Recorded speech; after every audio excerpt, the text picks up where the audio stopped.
Hello students, how are you? I am doctor का पाठक। आज मैं आपको बीएड फर्स्ट सेम के first paper childhood and growing up का एक कंटेंट लेके आपके समक्ष वीडियो शेयर करने जा रही हूँ।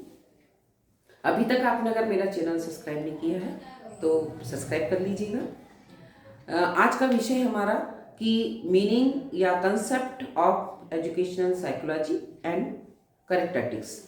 शिक्षा मनोविज्ञान क्या है, इसकी संकल्पना और इसकी विशेषताएं।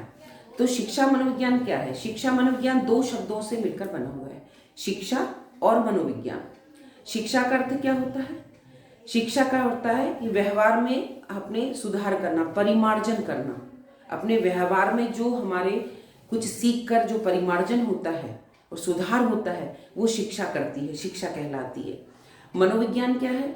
व्यवहार का वैज्ञानिक अध्ययन, ये मनोविज्ञान कहलाता है। तो जब हम दोनों चीज को जोड़ लेते हैं कि शिक्षा के द्वारा हमारे व्यवहार में जो वैज्ञानिक परिवर्तन होते हैं वो शिक्षा मनोविज्ञान कहलाते हैं। तो शिक्षा मनोविज्ञान वह विज्ञान है जो शैक्षणिक परिस्थितियों में बालक के व्यवहार का अध्ययन करके उसके सीखने की प्रक्रिया को प्रभावशाली बनाता है। तो ये इसका कंसेप्ट हुआ। अब मैं आपको एक दो डेफिनेशन इसकी बताती हूँ। जैसे पील महोदय ने कहा है, शिक्षा मनोविज्ञान शिक्षा का विज्ञान है ना। फिर स्टीफन महोदय ने कहा है, शिक्षा मनोविज्ञान बालक के शैक्षणिक विकास का व्यवस्थित अध्ययन है, सिस्टमैटिक। ओके, फिर इसकी विशेषताओं की बात करते हैं कि शिक्षा मनोविज्ञान की विशेषताएं क्या है। ओके, तो शिक्षा मनोविज्ञान क्या है? इसकी पहली विशेषता है कि शिक्षा मनोविज्ञान एक व्यवहारिक विज्ञान है। जैसे कि मैंने अभी बताया आपको कि व्यवहार का विज्ञान है। हमारे व्यवहार में जो परिवर्तन होते हैं, जो सीखते हैं हम, जो परिमार्जन होता है, वो एक व्यवहारिक विज्ञान है। इसकी एक विशेषता है। फिर शिक्षा मनोविज्ञान की दूसरी विशेषता है कि ये केंद्र इसका क्या होता है? बालक होता है। बालक कैसे होता है?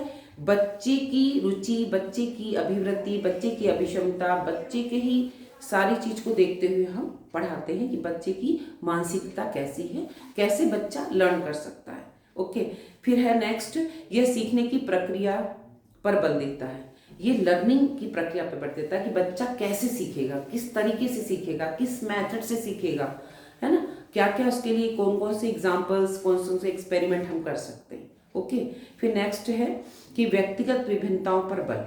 शिक्षा मनोविज्ञान क्या करता है? जब क्लास में हमने देखा है कि इंडिविजुअल डिफरेंसेस होता है, डिफरेंट टाइप के बच्चे होते हैं, कोई सामान्य बच्चे होते हैं, कोई स्लो लर्नर होते हैं।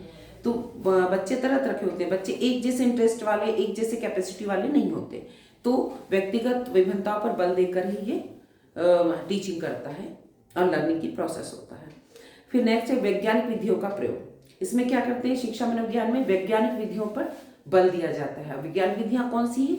ऑब्जर्वेशन, अवलोकन के द्वारा, एक्सपेरिमेंट के द्वारा, केस स्टडी के द्वारा, है ना, निरीक्षण के द्वारा। तो ये वैज्ञानिक विधियां हैं। फिर निरंतर विकास जो होता है, इसमें निरंतर विकासशील। तो शिक्षा मनोविज्ञान क्या विशेषता है? कि निरंतर विकासशील होता है, दिनों दिन इसका विकास होता है। फिर यह एक सकारात्मक विज्ञान है।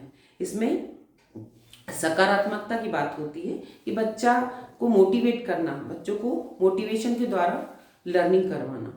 तो ये इसकी कुछ विशेषताएं मैंने आपसे शेयर की। तो आज मैंने आपको बताया कि शिक्षा मनोविज्ञान का कंसेप्ट क्या है और इसकी करेक्टरिस्टिक्स क्या है। ओके, आज के लिए इतना ही। Thank you so much.